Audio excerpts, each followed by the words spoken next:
My bathroom door is closed. Okay, good.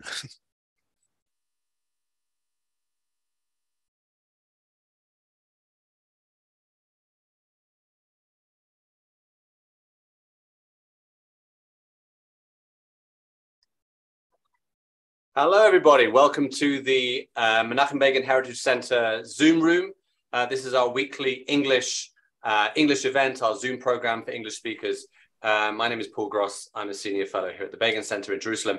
And every week I have a conversation with a guest who talks about something relevant, pertinent to either Israeli politics or history, current affairs, or the wider Middle East, or, as is the case today, the wider Jewish world and issues that concern us as Jews wherever we live.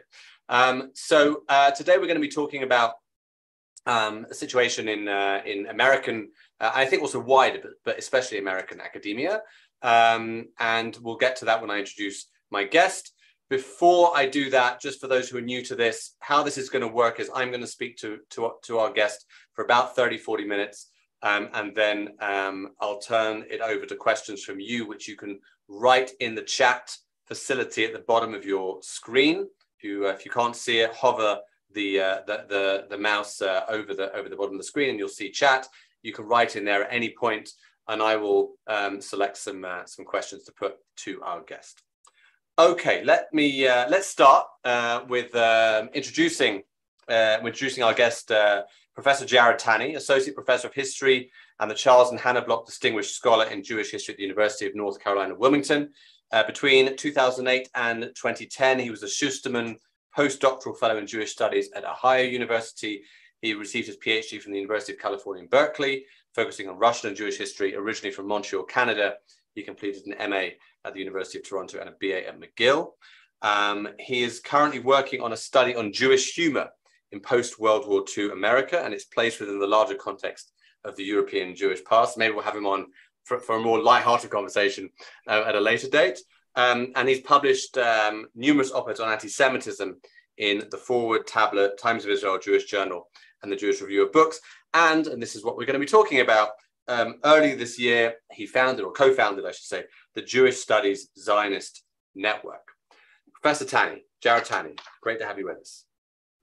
Thank you very much for that lovely introduction, Paul. I'm very honored to be here. And should you want me to talk about Seinfeld instead, I'm more than happy to do that. And so maybe if it gets too gloomy, I can always pull out a Curb Your Enthusiasm quote at a given moment to lighten things up.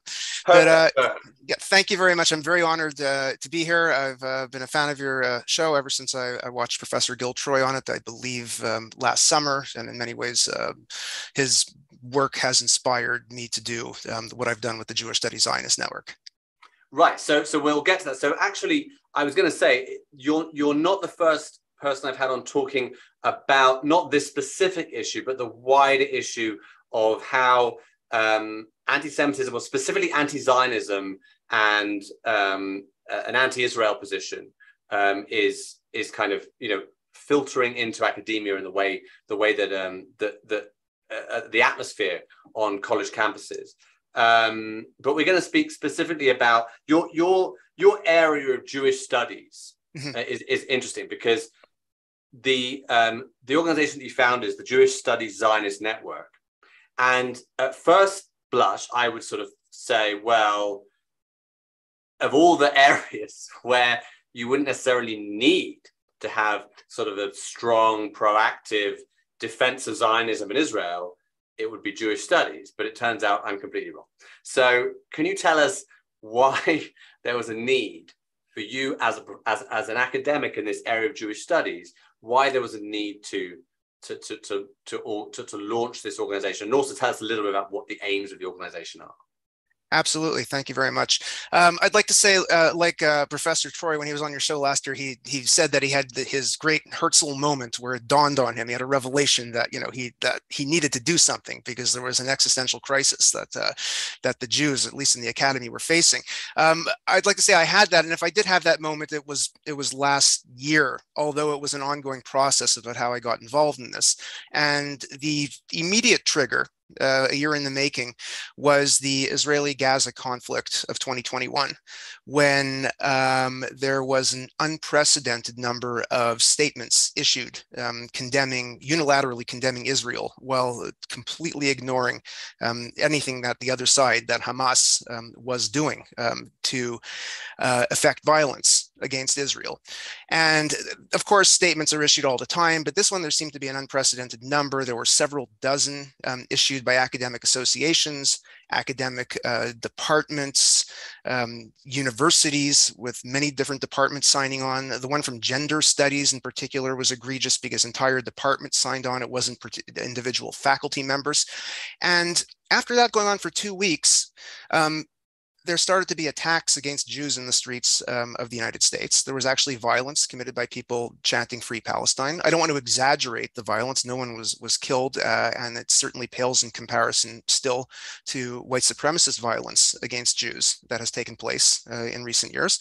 But nevertheless, it is a major concern when this happens. And one would have expected at that point for Jewish studies scholars to actually speak up in defense of the Jewish people. I mean, at that point, it was no longer even really about Israel. It was about the safety and security of Jews in the diaspora.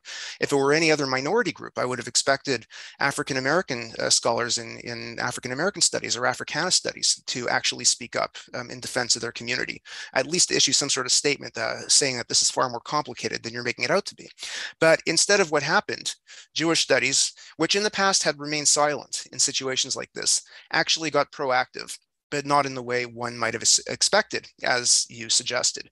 They issued their own statement vilifying Israel, unilaterally condemning Israel for all that was transpiring in the Middle East, in Israel-Palestine at that moment, using terms like the institution of Jewish supremacy from the river to the sea, describing the apartheid state Israel was creating, saying that Israel was built on colonial paradigms that came out of the Enlightenment, right? They were making Israel seem like an instance of European imperialism. They weren't even addressing the specifics of that week of conflict.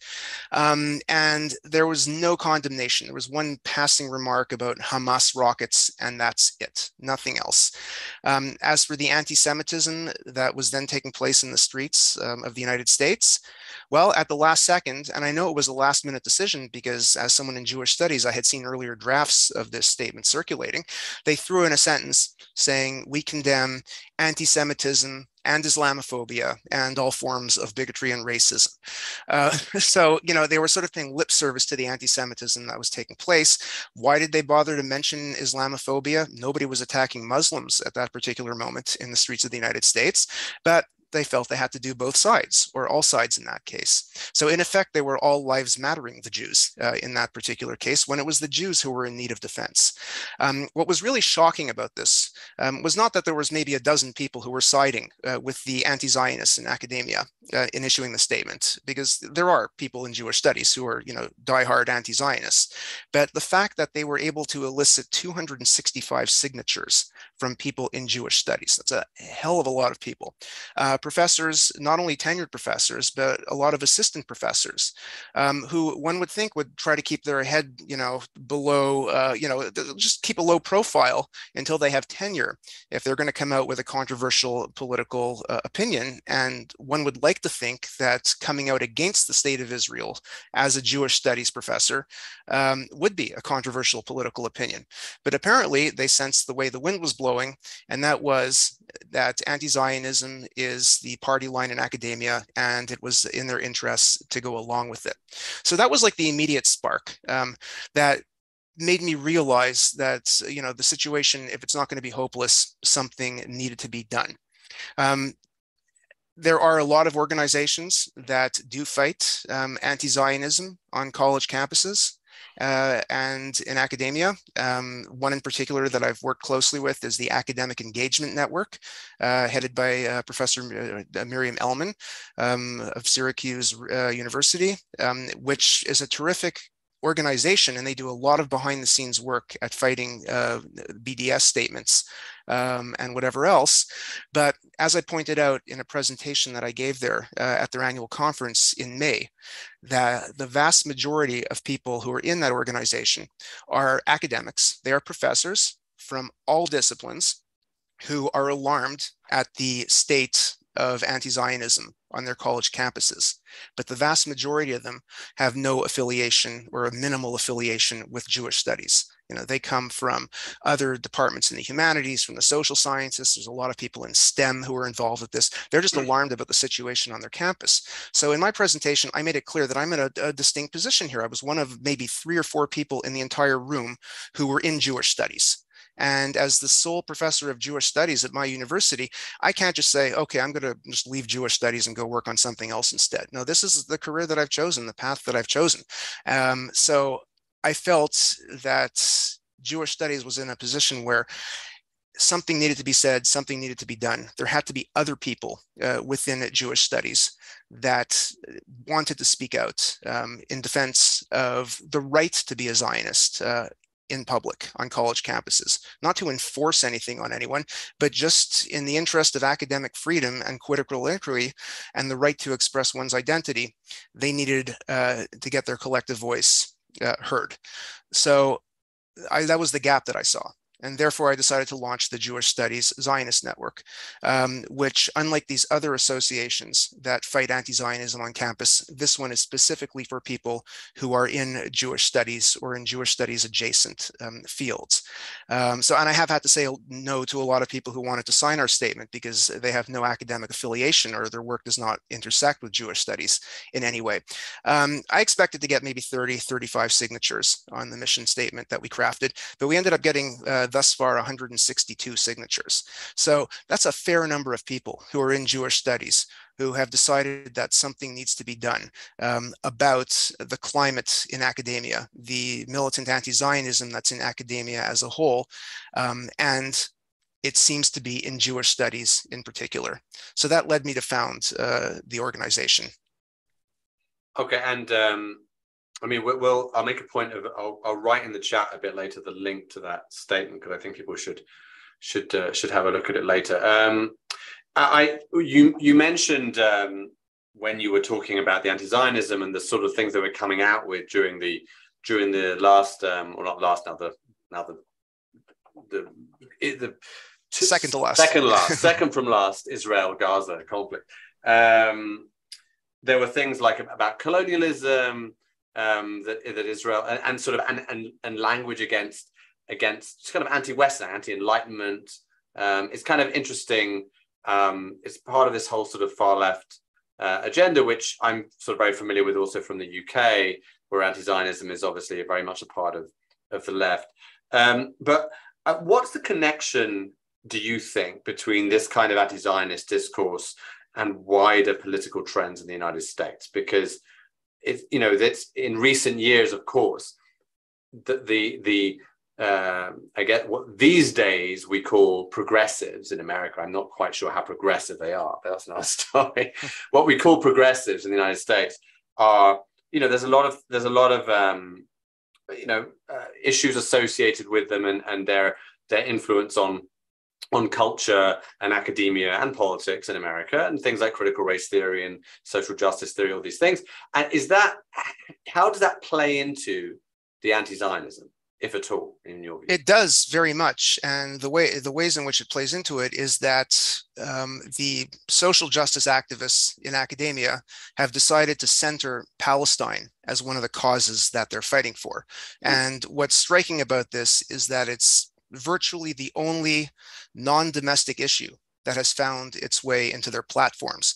So the Movement for Black Lives issued their platform, I think it was going back at least 5 years now, and I think they've since retracted some of the vitriol in there against Israel. But they talked about the causes that they were fighting for, which extended beyond the liberation and the freedom of Black people. They talked about other oppressed groups in the United States. They threw in stuff about climate, things that are very much relevant to the domestic political scene. But then suddenly we're fighting for the liberation of the Palestinian people against the Israelis who are conducting genocide against them. Then they went back to discussing domestic issues. So the striking thing is here, okay, there's one tiny little conflict in the Middle East. I mean, we could pull out a map and, point out all the different ethnic conflicts, do a body count of how many people have been killed and are repressed in these other places. And the Israeli-Palestinian conflict is just a small blip on the radar. Yet, nevertheless, it has found its way. And in many ways, it's a centerpiece for some of these liberation movements. And you hear phrases like Palestine is a queer issue, Palestine is a climate justice issue. And they start to justify it in such a way where somehow the liberation of African Americans is bound up with the freedom of the Palestinian people. You can't be for LGBT rights if you are a Zionist, right? So the way intersectionality, a term that's grossly misused compared to how it was originally, constructed, has been put forth of late. The advocates insist that if you're for one liberation, you have to be for all liberations. You can't just be for one. You can't be for selective liberation.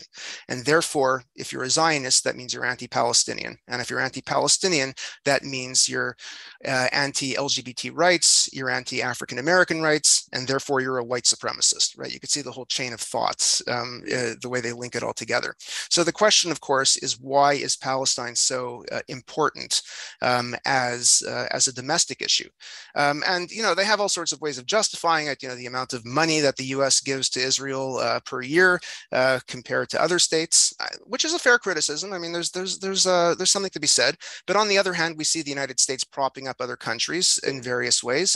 Turkey's a NATO member, and Turkey's able to get away with murder, literally, against the Kurdish population because they have this NATO umbrella.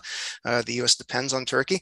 But again, it all comes down to Israel and Palestine. And the question is, why are they centered in it? There's a number of theories, without having to say, oh, it's anti-Semitism, pure and simple, that's driving this, even though that is, of course, a viable, a plausible explanation to it all.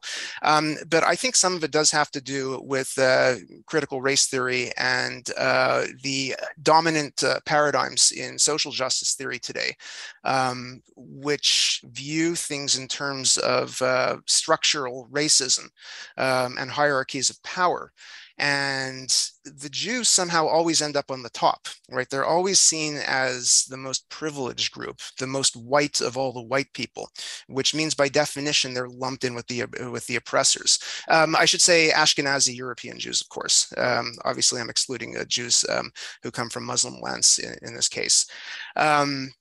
Because and this has a lot to do, of course, with anti-Semitism, unlike other forms of racism, posits that the Jews are super powerful, right? They've got these, in many respects, we could go back to the classic anti-Semites of the 19th century, these, superhuman powers, and they're engaged in a racial war against the West. They act like a state within a state. They're able to assimilate and become more, or act like they're more German than the Germans, or more French than the French.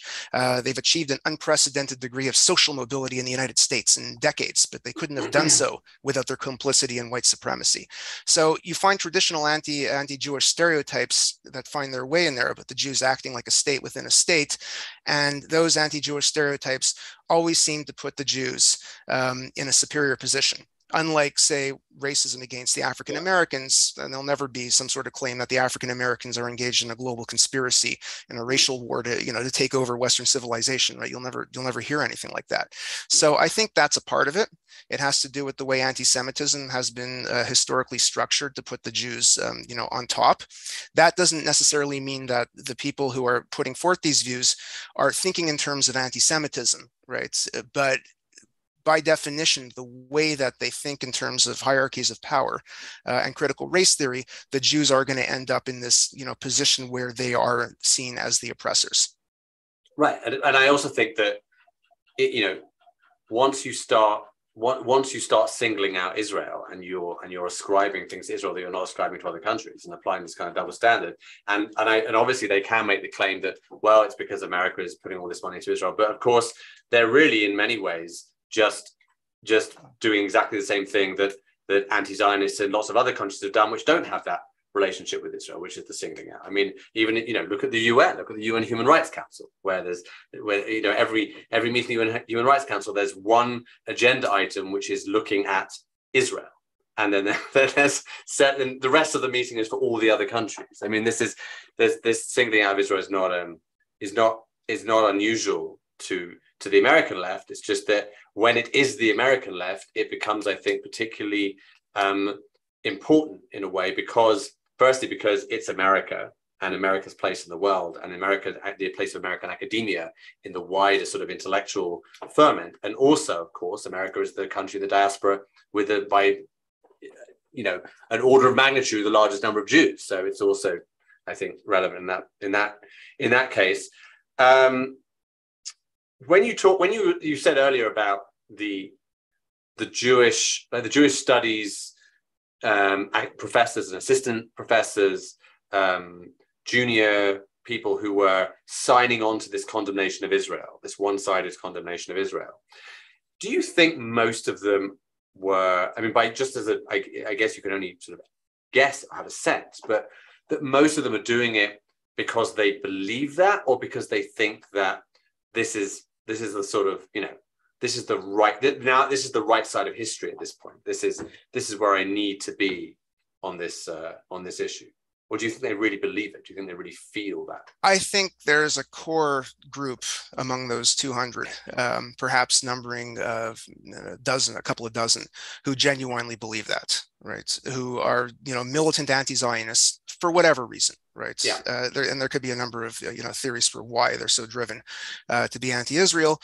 Perhaps they have individual reasons that are not the same for each one. But I do think a lot of them just signed on because, in many respects, academia breeds conformity, and you have to be, on the right side of history. You have to be on the right side of the academy as well. And I think David Hirsch, who I believe you've had on your show before, I mean, I think he put it best after all this happened, that Jewish studies faculty realize that their ticket of admission into the academy, into social justice circles in the academy, which is virtually the entire humanities at this point, is to sign off on anti-Zionism. You have to agree with the anti-Zionism that the non-Jewish studies disciplines are putting forth if you want to be taken seriously, if you want to be let into the club. So, I guess many of them who probably don't think of themselves as anti-Zionists, but they're just non-Zionists, and they don't want to have anything to do really with Israel, and they don't really want to think about it very much. It's not important to their work. They work on other things in Jewish studies, but they want to be admitted to the social club. And this is the way that they get in. They have to sign off on anti-Zionism, which is very much bound up with left anti-Semitism. And so they went along with it, not realizing that by putting their names to this, they are actually, inflicting harm on the Jewish community, right? Because the big question is anti-Zionism anti-Semitism or not, is a question that there is no easy answer to. But the fact of the matter is, in academia, left anti-Semitism is routinely ignored. It's not taken seriously, right? The only anti-Semitism that is fought is anti-Semitism that comes from the right, white supremacy. So with the rest of academia ignoring left anti-Semitism, obviously there's a lot of criticism from the Jewish community at large outside of academia, saying these, leftist professors, they don't take anti-Semitism seriously unless it comes from white supremacists. Their response is, to be an anti-Zionist is not an anti-Semite, is not to be an anti-Semite. What are you talking about? What they need is a seal of approval. They need to be kosherized by people in Jewish studies. So if people in Jewish studies, issue a statement saying, as experts in Jewish history and culture and Israel studies, we believe that anti-Zionism is not anti-Semitism. We believe that what Israel is doing is wrong, and they are the oppressors in this case. They are essentially giving the seal of approval to the anti-Zionists in academia, who want their, get out of jail free card that says what we're doing is not anti-Semitic. We're just criticizing a political regime. And even if we are laser focused on this one regime and we're ignoring all other oppressions in the world, we're still not anti-Semites. It's not Jews that we have anything against. It's Zionism as an ideology, much as someone has something against communism as an ideology or Nazism as an ideology. And they need the Jewish seal of approval. And they were able to get that. And in return, those Jewish studies professors got their ticket of admission into the social justice club. And have you been? How has your work, your activism work, this new organization, the Jewish Studies Zionist Network? How has it been received by Jewish by American Jewish organizations? Because I'm thinking that the big American Jewish organizations that I'm familiar with are very much pro-Israel, opposed to anti-Semitism in most cases, at least from what I can see from wherever it comes. Are they supportive of what you're doing? Do they know what you're doing? Are you sort of out there now? Is it you're a public? The organization is known about? Some of them, yes. We have heard from quite a few different organizations. We've definitely heard from the AJC. They've been very supportive. We've heard from the ZOA, and they've been very supportive. I'm not sure if the ADL has actually contacted us, but yes, and this is part of our mission. I should state that our mission, is to change the impression that the public, the Jewish public and the Jewish elite outside of academia has, that academia and even Jewish studies is militantly anti-Zionist. And we want to show them that no, there are some Jews and Jewish studies professors who are willing to take a stand and fight back. We also want to signal to them that there's a large core of people in Jewish studies who are in fact anti-Zionists, and they need to be wary of this, and they need to be made aware, because there was a major disconnect between academia and the public. And since that statement of 265 came out last May, there have been several high-profile incidents of donors getting clued into what's going on and seeing that the people who ended up with endowed chairs in their names signing on to anti-Zionism. And, they were livid about it. That's like, I gave all this money to this university in order to have Jewish studies proliferate, so people can actually learn about the many different facets of Jewish studies, to study Israel with all its flaws, because Israel is hardly a perfect country. And in turn, the person who ended up with this position is busy out there bashing Israel and not willing to see the nuances and the multiple perspectives to the conflict that's going on. So I felt it necessary that the public needs to be made aware that not all of us feel this way. And that we are here and our voices are going to be heard. So we have very much been well received, in as much as the public has heard of us. And we are taking steps so the public does hear of us to a greater extent.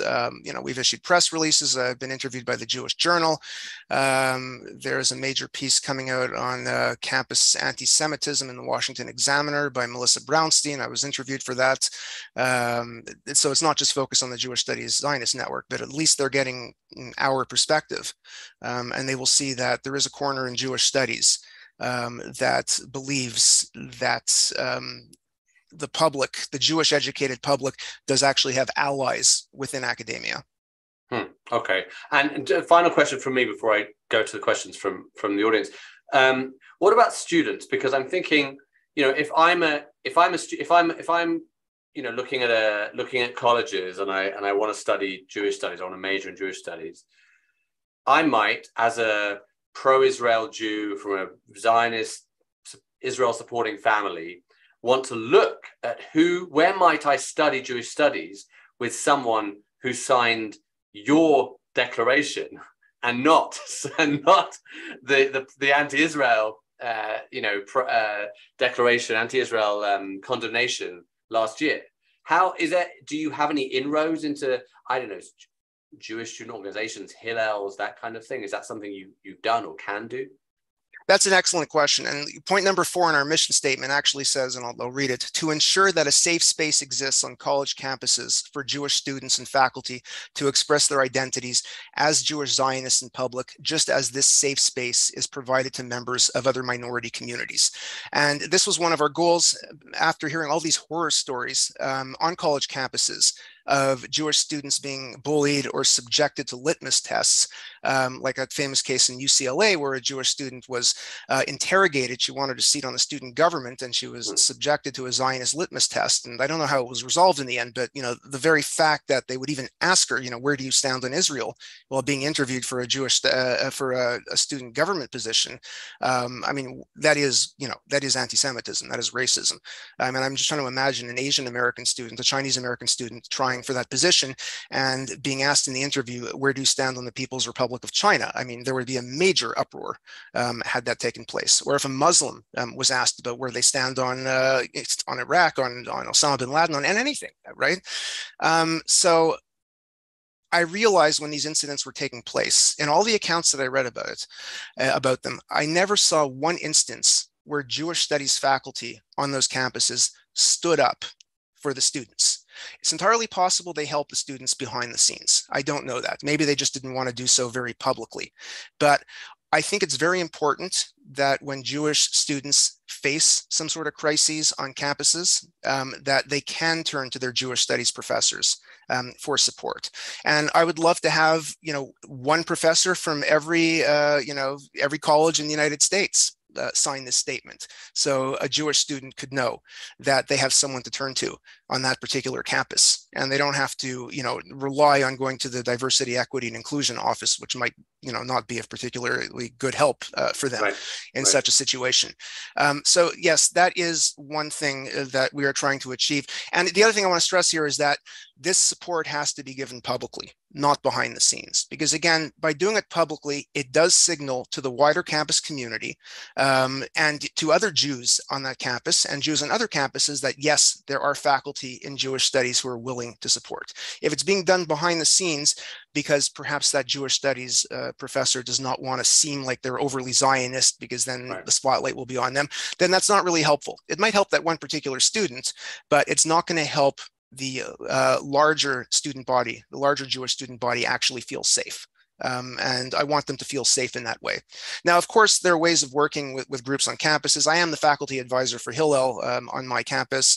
There are a lot of Jewish studies faculty who do advise Hillel, and I'd like to think on their campuses they are working together. Hillel, of course, does have official positions regarding Israel and BDS that they need to adhere to, which means their faculty advisors, in theory, at least have to support their positions when they're acting publicly on behalf of Hillel. I should point out, by the way, that this hadn't come up, but there is actually no problem on my university with anti-Zionism, at least as of yet, because a lot of people make the assumption, oh, he got into these politics because there's a horrible climate on his campus. Far from it. The reason I got into this is because of the climate in Jewish studies as a wider field. Right? It's not what's taking place on my campus. I have a very welcoming history department. They support, what I do. But I got to a point a few years ago where I no longer felt welcome in Jewish studies as a larger academic field because I decided to speak out. Going back, beginning in 2017 was the first time I started to speak out, writing op-eds and in various other spaces. But it's not as if there's a fractious Jewish studies program in my department, or there's a Middle Eastern studies program that is coming after me on my campus, or a Students for Justice in Palestine. So it's a little bit ironic that I'm the one who actually started this up. On the other hand, that sort of does give me a safe space to operate because I don't have to worry about, or at least not yet, people on my campus coming after me. Right, you can focus on the bigger picture, not having to worry about what's going on outside your office door. Absolutely, yeah. That's great. Well, thank you very much for answering all my questions so fully. Let's turn to some of the questions we've been posed by our audience.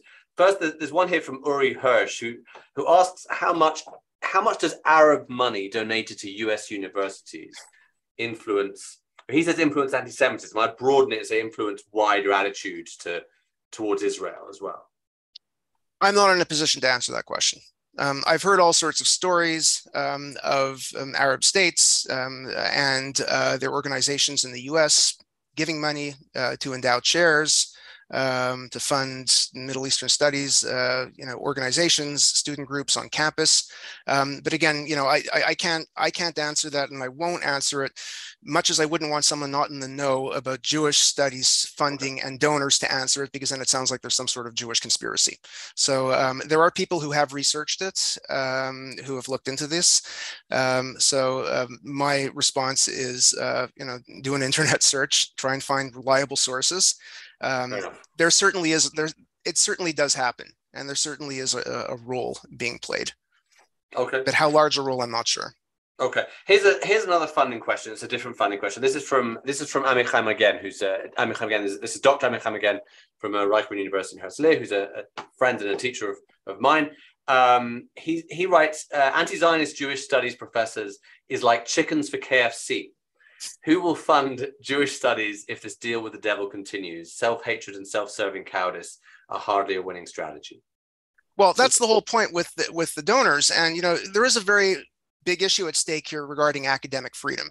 And, I have an endowed chair. And, I remember during the search, it was made clear, tacitly that the donors don't have an influence on who they hire. And that's, at the very least, I used to believe that was proper and that should be the case. I could imagine that the donors would have been very unhappy if a militant anti-Zionist ended up being hired for the position. But again, when donors, at least in the past, have given money for these positions, the stipulation usually is that they don't intervene in the search process. And at public universities, I think that's basically law. They might be intervening behind the scenes and all that, but this raises all sorts of problematic questions, right? If these donors are giving money and at the very least they want Jewish studies to be taught with an open mind, where people are going to come to the classes and learn about the various facets of Jewish contemporary life and identity. And the fact of the matter is, the vast majority of American Jews do have some sort of conscious affiliation with Israel, right? To the point where at the very least, maybe they're just, non-Zionists, where it's not an important part of their identity, but they're not going to go, into the streets to protest the state of Israel and call for its liquidation. Much as I am not a synagogue Jew, I don't pray, I don't go to synagogue. I eat treif all the time, and I occasionally make an appearance on Yom Kippur in a synagogue when the local rabbi said it's a good idea for you to show up, being holding an endowed chair in Jewish studies. But so even though I am not a synagogue Jew, I don't go into the streets and campaign for the elimination of synagogues, right? And I'm trying to imagine a donor endowing a position and me suddenly taking a stand, against worship, because I would think that it's an antiquated, somehow oppressive institution, especially at Orthodox synagogues. So I think donors have a legitimate expectation that the people who end up in their positions, while they have academic freedom, should not be out there publicly, renouncing the state of Israel, especially when it contributes to left-wing anti-Semitism in the United States. So yes, I mean, why are they doing this? Again, it's perhaps a question for psychologists. Is it's really like the chicken at KFC? Perhaps. Or perhaps they genuinely believe that, and many of them do, that Jewish life has much more of a future in the diaspora than it does in Israel. And their goal needs to be the cultivation of Jewish culture in the diaspora, which of course is a wonderful thing as well. And therefore Israel can just, disappear, and it won't have an impact on the future of the Jewish people, even though 40% of world Jewry lives in Israel. Right.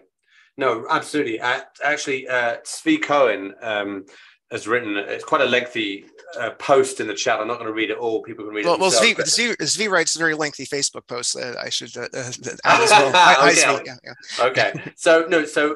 And people can read what he wrote, but the point he's making is actually similar to what you said, I think, in that he's saying that it's not, it's not a simple thing these days to separate anti-Zionism from anti-Semitism, for the simple reason that for so many Jews, the idea of self-determination for the Jews is, and saying that right to self-determination is denied, whereas other rights to self-determination are permitted.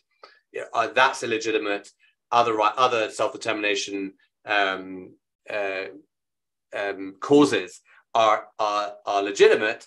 That is marginalizing, as he puts it, marginalizing mainstream diaspora Jews. So, and that you can't avoid that anymore.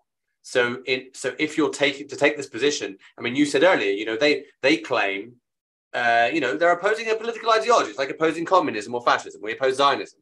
But obviously it's not as simple as that, because you are in effect, even if it's de facto, you are affecting the vast majority of Jewish people, right? Yeah, absolutely. And the question of self-determination is key here. And of course, its relationship to anti-Semitism. We deliberately left the term anti-Semitism off of our mission statement because we wanted to show that anti-Zionism, as expressed, the way it's being expressed, is in and of itself a problem when it's put into practice. And that leads it to the question of double standards. If the Jews are subjected to a double standard, that is deeply problematic. And yes, it can be interpreted as anti-Semitism against the Jews. A lot of the anti-Zionists will say we are against all forms of nationalism, but that's simply not true because they support colonial rebellions and the right of the indigenous peoples in various states to set up their independent states. A lot of these people who say they're against all nationalisms are calling for a state to replace Israel, and that state should bear the name Palestine.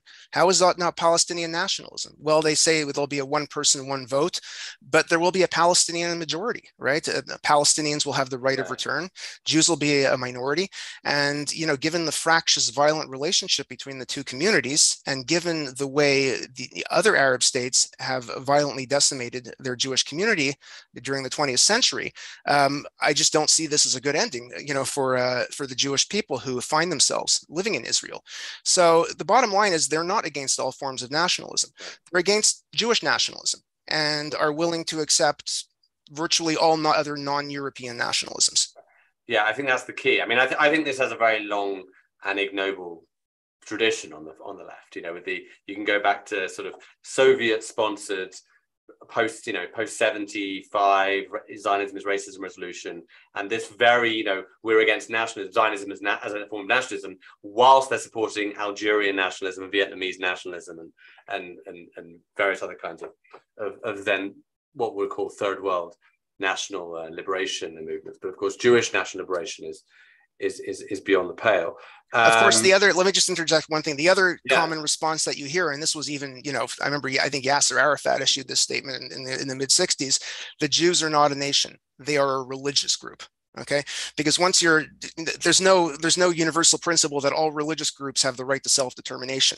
So if you can reduce Jewish identity to a religion and eliminate the ethno-national component to it, well, then why should a religion get a state? There's a few problems with that. One of them being that Jews fit the definition of an ethno-nation as much as they fit the definition of a religion. Jewish identity is incredibly complex, and modernity has essentially forced numerous groups around the world to figure out, what they are, whether they're an ethnic group or a religion. And for the Jews, it's been particularly problematic because, ethnic boundaries and religious boundaries have aligned perfectly throughout history.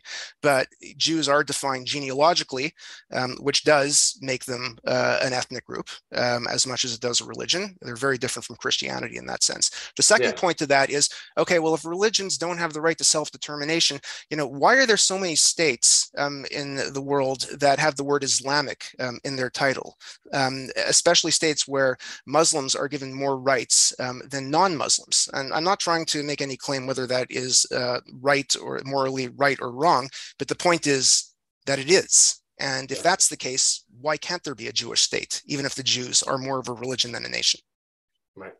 Right, and our friend Svi has just pointed out, all have crosses in their flags. If you look at how many European countries have, of course, someone that has been in the news an awful lot in the last few days is the late Queen Elizabeth II, the late head of state of Great Britain, and the head of the Church of England.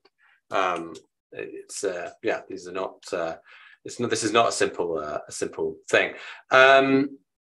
So a question here from Shmuel Yerushalmi, who he basically asks, what role, if any, does the BDS and other anti-Israel boycott movements play in the anti-Zionism in the academy? They play a fundamentally important role, but not necessarily how people think they play a role. BDS, it's been shown, has virtually no damage on Israel itself, substantively, in terms of its economy, in terms of the daily life of Israeli citizens, in terms of its international trade, Ben and Jerry's notwithstanding here for a moment. It has absolutely had no impact. It has not helped to liberate the Palestinians one iota, as it claims its objective to be. What it has done is it has exacerbated the hostile climate on college campuses. So many of these BDS statements, if you look at their proposals and then the votes that take place, and then the outcomes, many, if not most of them, end up getting rejected. Or maybe the student body passes them, but the university does not endorse them, so they're really meaningless documents. But the point is that it creates a climate of hostility on the campuses, that it is okay to target Zionism and Zionists. And I believe, and I think, in organizations like the AEN also believe this, and they've put this forth, that this is what the actual purpose of BDS is. It's not to liberate the Palestinians. It's to create a hostile climate on college campuses against Jews or quote Zionists on college campuses. And in that way, in that sense, BDS has been an enormous success. Right. Okay, well, there's a couple of questions here, which I think will be nice for you to hear, which is Laura Kessler asks, how can people outside of academia support the Jewish Studies Zionist Network? And Shoshana Baderman asks, she says that my organization, Students and Parents Against Campus Anti-Semitism, educates students and parents about pro-Israel engagement on campus and how to stand up to anti-Semitism. How can students and parents support pro-Israel academia? And I think that's in the United States. Those are great questions, and we have reached out to our academic adjacent friends on Facebook, where the group first gestated, and a lot of them have actually helped us out behind the scenes. In fact, some of the people who helped us draft our mission statement are not academics, but they're good writers, and they're very familiar with campus politics and Jewish life and culture. They just are not able to sign the statement once it's complete, but they have helped us behind the scenes. The people who set up our website for us are people who work in web design and are greatly concerned with the state of Jewish life in college campuses. So they helped us with our websites. We have received one donation. We haven't been out soliciting donations yet, but one person did donate $100, and that allowed us to purchase a web hosting package for a year. So there is material ways that people can help. Also, if they're informed, if they're politically informed, educated people, we're not academic elitists by any means whatsoever. And there are a lot of such people that I'm friends with on Facebook who have joined our Facebook group. They're, welcome into the conversation. They might have ideas, or they might be active in the community. If you're someone who is active in the Jewish community, then tell your local JCC or Hillel or whatever organization that there is a Jewish Studies Zionist Network that is trying to build bridges between those Jewish studies faculty who believe that Israel has the right to exist, the students on campus, and in turn the Jewish community at large. Make donors aware that we are out there. And that there are people on campus whom they can work with. Did I answer the whole question? I know I answered the first one. Yeah, the second one was similar, but it was particularly from the perspective of Shoshana's organization, which is Students and Parents Against Campus Anti-Semitism, and she wants to know how can students and parents support pro-Israel academia? Well, college students can get involved in the activism, and I highly encourage that. Insofar as student activism is so rampant on colleges today for so many other causes, there's no reason why students can't form, Zionist student associations if they want to on college campuses, whether in conjunction with Hillel or separate from Hillel, if they don't want to fully abide by what Hillel is required to do in their mission statement. I don't see why there can't be a Zionist student coalition that's formed on campuses where there's a large enough Zionist or a large enough Jewish student body, or friends of the Jews who want to get involved, obviously are more than welcome to join. In terms of parents, encourage your children, make sure they're getting a proper education, make sure they go off to college, well aware that there is biases, in the classroom, and that they need to walk into college with an open mind and learn to think for themselves. Great. Okay. Good advice. Very good advice. Okay. At this juncture, I'm just going to put into the chat the link. We actually have a real domain name anymore, and that one's being phased out with the Weebly. So it's actually JSZN, JSZNetwork.org. So you could drop the Weebly part and just put .org at the end. Okay, all right. So people can go to that. Yes. Here, I'm putting it in the chat. There it is. Okay, perfect. Okay, so people can get into that URL and find out more about Jarrod's organization as they wish. We have time for a couple more questions. There was one here that I wanted to get to.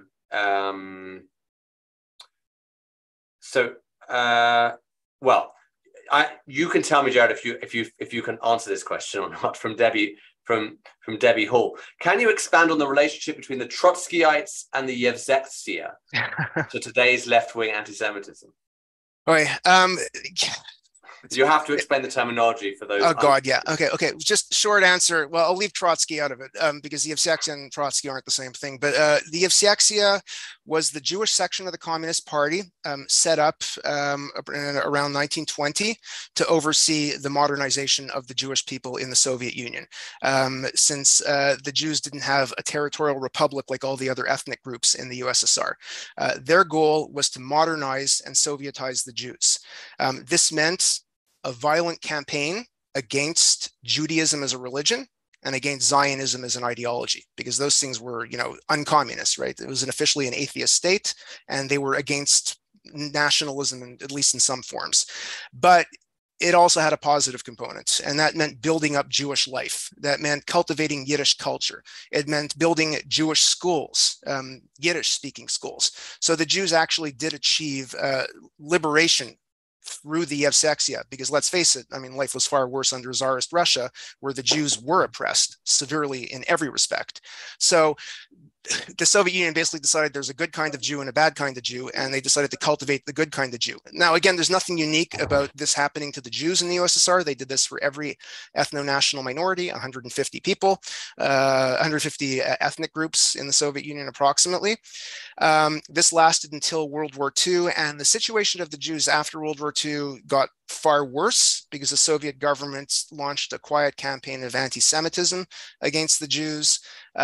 Jews who were even remotely suspected of having Zionist sympathies were severely persecuted. They were regularly subjected to litmus tests and forced to come out in public quite often if they were in important positions as anti-Zionists. So the dream of creating a Sovietized, Jewry did not succeed.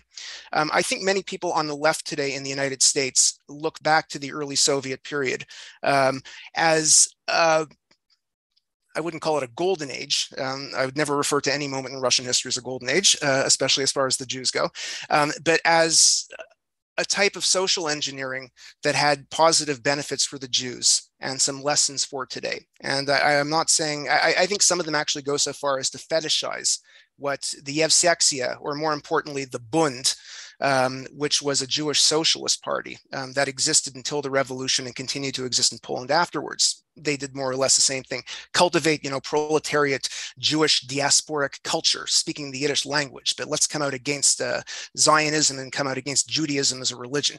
I think a lot of them see this in certain idealistic terms, that it's a model for cultivating Jewish life in the diaspora, a Jewish life that is not Zionist, and a Jewish life that is not centered around religion, or at least not Orthodox religion.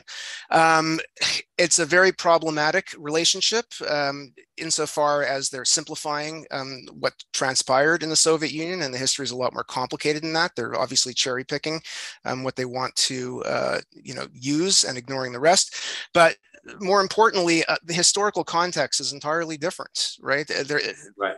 Yeah, when the Yevsektsiya entered the scene, notwithstanding the violence that was committed against Zionists and rabbis and whoever else, the Jews were in an abysmal, oppressed state in the USSR.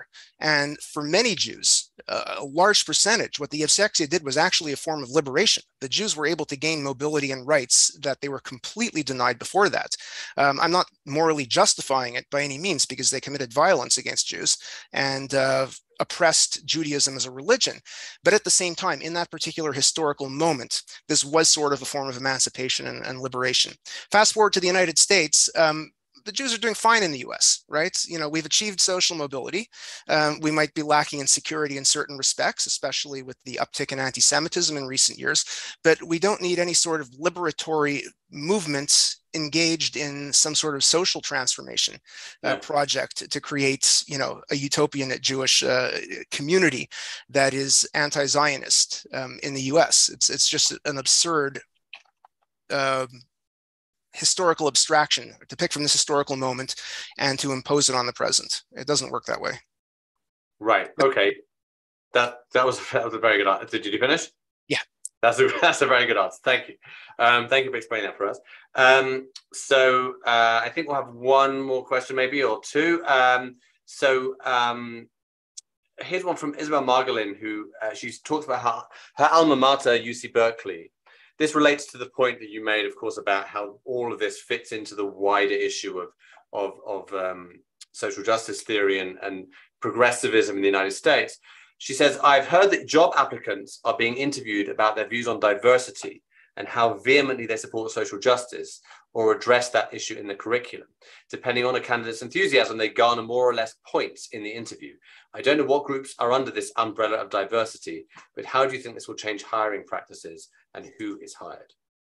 That's a complicated question, and it will vary from university to university. All I will say is that if you are applying, I'm assuming they're talking about university jobs, not in the wider world, because as an academic, I have no idea what's going on in the rest of the world in terms of job applications. But in academic hiring, it is customary in job applications to solicit what they now call a diversity statement.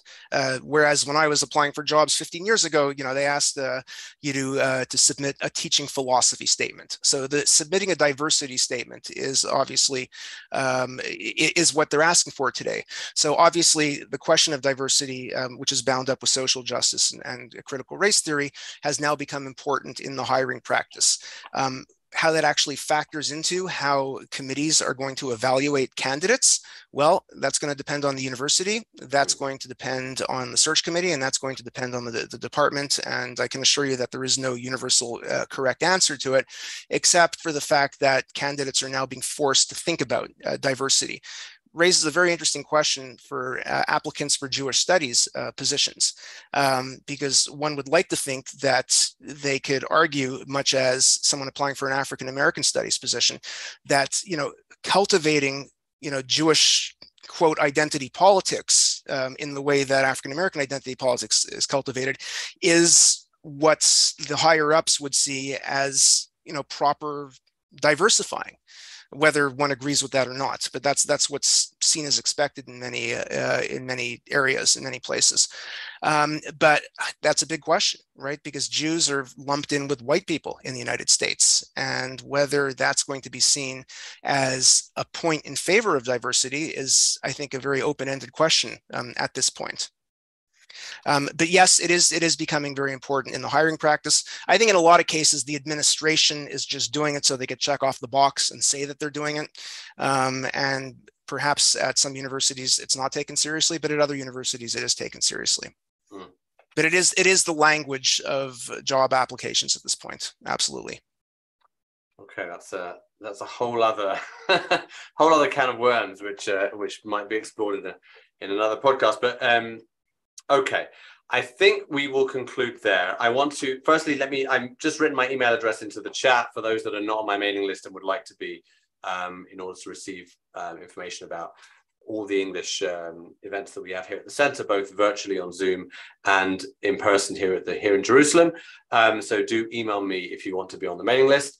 I also should say that in all the many months that I've been doing this now, it's coming up to 3 years, I think this is the first time I've actually kicked someone off the Zoom for writing abusive things in the chat. So I apologize for oh really? Okay. for some of the abuse. Yeah, if you scroll up, you'll see some rather unpleasant things that someone wrote, but I had him removed from the Zoom. But and we'll try and trace who he was. But anyway, I apologize for anyone offended by what was written in the chat. Unfortunately I can't take responsibility for some of this is a public meeting, and usually the public is simply the interested engaged. Is it big nose, head, ass? Is that the one? That's the, yeah. That's okay. I mean, there's a lot of other stuff. Okay. There's a lot of other stuff there. But anyway, I want to thank everyone, with the exception of that gentleman. I want to thank everyone for joining us for this conversation. All of these Zoom conversations are recorded on YouTube, so you can go to the Begin Center YouTube channel and see it again, or send it out to friends. You'll also find there many of our other videos in both English and Hebrew. And most importantly, I want to thank Professor Jarrod Tanny, not only for his time in joining us today, but also for the great work he's doing, which I think if people weren't aware of why it's so important and significant, they are now. So thank you very much, Jarrod, for what you're doing. I think everyone on this call very much supports what you're doing and wants to see you succeed. This is a very important issue, and yeah, you have our appreciation. Thank you very much for having me. Oh, great. Okay. Bye, everyone. I hope to see you